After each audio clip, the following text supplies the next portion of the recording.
This passage is about machine learning, artificial intelligence, and its effects on the political system. The author says that AI is going to have an impact on political systems, democracies, and autocratic political systems, and he talks about how. All right, let's quickly go through the passage before we look at the questions. Machine learning may increase polarization. What will it do? It is going to increase polarization, division, re engineering the online world to promote political division. It will certainly increase disinformation in the future, generating convincing fake speech at scale. So this he starts off by talking of the negatives. It's going to be increase polarization. It will increase disinformation. It will generate fake speeches at scale. Means on a large scale you will have fake speeches. Fake speech means disinformation. The challenges to autocracies are more subtle but possibly more corrosive. Where you're talking of autocratic systems, dictatorial systems, he says the challenges will be more subtle. It may not be as open as an open system, but it may also be more corrosive, means more dangerous. Just as machine learning reflects and reinforces the divisions of democracy, it may confound autocracies, creating a false appearance of consensus and concealing underlying social fissures until it is too late. Now, how is it going to affect autocracies? He says that machine learning reflects and reinforces the divisions of democracy. This he has said in the first paragraph. In the first line, it increases polarization.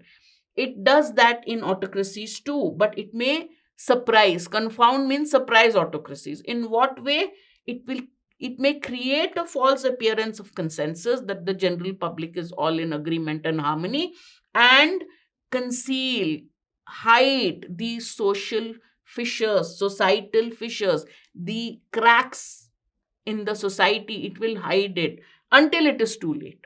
Therefore, it is going to be so. It does divide a democracy also, but why is it more dangerous in an autocracy? Because it may hide these divisions until it is too late. So the autocrats will be taken by surprise. The autocratic system is taken by surprise. They think everything is going well. Society, there is no division in society, and the cracks appear when it is too late to heal them.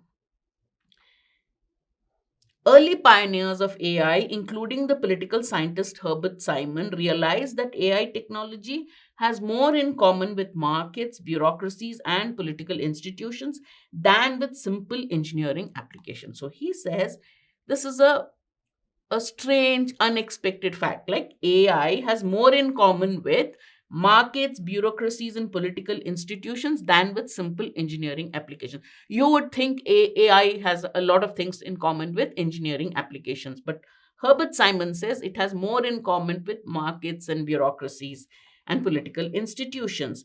Another pioneer of artificial intelligence, Norbert Wiener, described AI as a cybernetic system. Now, whenever there is many of you from a tech background uh, will immediately say, I know what's a cybernetic system. Even if you didn't know, even if you don't know anything about a word used in the passage, generally the author explains what he means by the word in that context. Here he means AI is a cybernetic system, a system that can respond and adapt to feedback. So if there's any definition, any confusion, what's a cybernetic system? As far as this passage is concerned, what's the meaning? One that can respond and adapt to feedback. So, what's that AI system? An AI system is a cybernetic system, one which can adapt and respond to feedback. That's it. Next, what is much less well understood is that democracy and authoritarianism are cybernetic systems too. These political systems are also cybernetic systems. They also adapt and react to feedback. They're also dependent on feedback. Under both forms of rules, governments enact policies and then try to figure out whether these policies have succeeded or failed. So, in whether it's a democracy or an autocratic system, the government has certain policies that it implements. Now, it wants to know, did these policies succeed or not? In democracies, votes and voices provide powerful feedback about whether a given approach is really working. In a democracy, we all speak out. Hey, this is good, this is bad. We protest, we write letters to the editor, we speak to the press.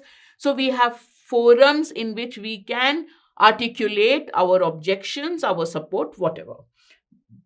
Authoritarian systems have historically had a much harder time getting good feedback. Democracy, because by default the system is such that policymakers get feedback, but authoritarian systems have a difficult time getting a proper feedback because of the way the system is there, right? You have one very powerful ruler, you have a small body of bureaucrats close to the authoritarian ruler who controls the system. So getting feedback is not that easy. Before the information age, they relied not just on domestic intelligence, but also on petitions and clandestine opinion surveys to try to figure out what their citizens believed. So, before the information age, AI, machine learning, and all this, how did autocrats get feedback about their policies? This is the way. They relied on domestic intelligence. So, they had spies going in the society to find out what's happening. Domestic intelligence. The other one is petitions. And the third one is clandestine, secret opinion surveys. Clandestine opinion surveys to find out the citizen's opinion on any issue. Now, machine learning is disrupting traditional forms of democratic feedback. Traditional forms of democratic feedback is voices and votes. You're not happy with somebody, you speak out. You're not happy with somebody, you don't vote him to power. But this traditional forms of democratic feedback is being disrupted by machine learning. Why? New technologies facilitate disinformation and worsen existing biases, taking prejudice hidden in data and confidently transforming it into incorrect assertions. So they are responsible for the spread of disinformation. They are facilitating disinformation. They're making it easy for the spread of disinformation, and they are worsening existing biases. You have certain biases, certain strong opinions against somebody, certain irrational opinions against somebody, judgments against somebody. These are being worsened. Why? How? Taking prejudice hidden in data. So you have data, you've collected data, that data itself has prejudice built into it, and confidently transforming it into incorrect assertions. Oh, the data says this, therefore it must be this. To autocrats fumbling in the dark, meanwhile, machine learning looks like an answer to their prayers. So for them, because they didn't have any proper way of feedback, to them, this machine learning seems to be an answer to their prayers. At least I have a system where I can get feedback about what the people are thinking about the policies. Such technology can tell rulers whether the subjects like what they are doing without the hassle of surveys or political risks of open debates and elections. This is what a democracy does. For an authoritarian regime, it can now get its feedback without bothering to go through these processes, surveys or elections or whatever. For this reason, many observers have fretted, worried that advances in AI will only strengthen the hand of dictators and further enable them to control their society. They're getting feedback, they know who is thinking what, and this will only empower them, make them more powerful. It will strengthen them to control societies. This is what some people worry about. The truth is more complicated, but it's not as simple as that. Oh, you have machine learning, authoritarian governments are going to become stronger. But the truth, the actual position is something different. What is more complicated? Let's see how. Bias is visibly a problem for democracies. Now, we have a problem of bias. But because it is more visible, citizens can mitigate it through other forms of feedback. So you have biased feedback, you have disinformation that you're getting through wrong data, through biased data. But this bias is so open that there are citizens who realize that this bias is there. They can lessen this bias by going through other forums. There are other forums by which they can show the true picture without bias.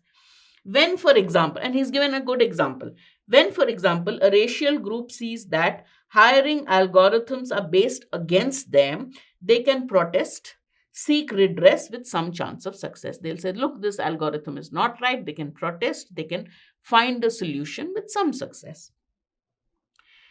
Authoritarian countries are probably at least as prone to bias as democracies are, perhaps more so. Much of this bias is likely to be invisible, especially to the decision makers at the top. Now, because of the way the system is, they also have the same bias. They also have, if they are relying on IT and AI, they also have the same bias, right? But in a democracy, the citizens can speak out, then can seek alternate ways to protest, to show their protest. In authoritarian system, this bias is likely to be invisible, especially to the decision maker. You may suffer it and you may realize there's a bias, but for the decision maker at the top, he can't see it. It's subtle.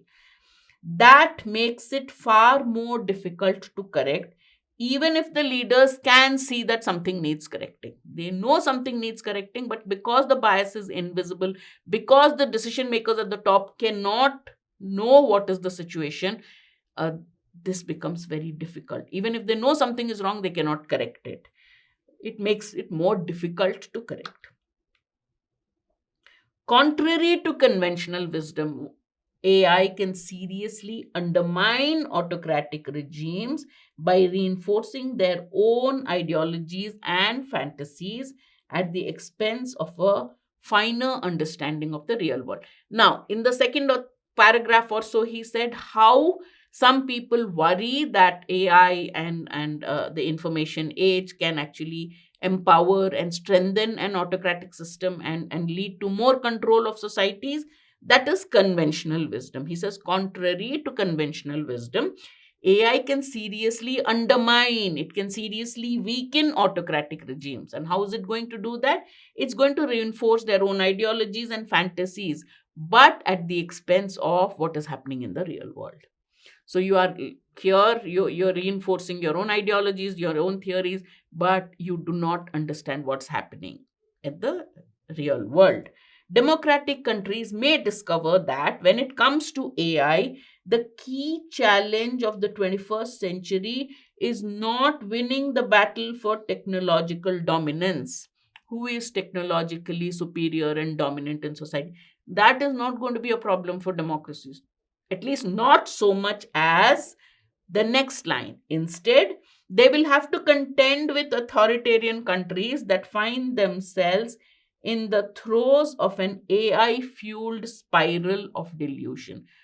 The problem they're going to face is not that they is not a competition for technological domination. That may be there, but the bigger problem is they have to deal with these autocracies. And what is the problem with these autocracies? The autocracies have been fueled by delusion. And what is the delusion? A wrong idea of what they are, a delusion, a false idea of what they are. And from where does it get it? The AI, with all its biases, everything will give them an idea, will give them a delusion, and democracies will find that more difficult to deal with. You have an aristocrat, you have an authoritarian system where the leader thinks, I'm the greatest, people love me, so he has certain delusions, wrong impressions about what it is.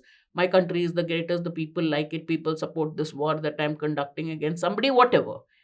And democracies will have a hard time dealing with that. That man has no connection with what is happening in the real world. And that is, according to the author, that is going to be the greatest challenge for a democracy to deal with. Not technological dominance, but that. The author discusses all of the following in the passage except. That means three arguments are there in the passage. We are not going to look at that. The correct option is one which has not been discussed or mentioned by the author. AI technologies will have a more deleterious impact on authoritarian regimes than on democracies. He has said it. He has said that it will be more corrosive, right? Right somewhere in the first paragraph. We'll just go back to it and see. AI technologies can initiate and adapt to feedback. authoritarian regimes are probably more prone to bias than our democracies because authoritarian systems do not have an effective feedback system.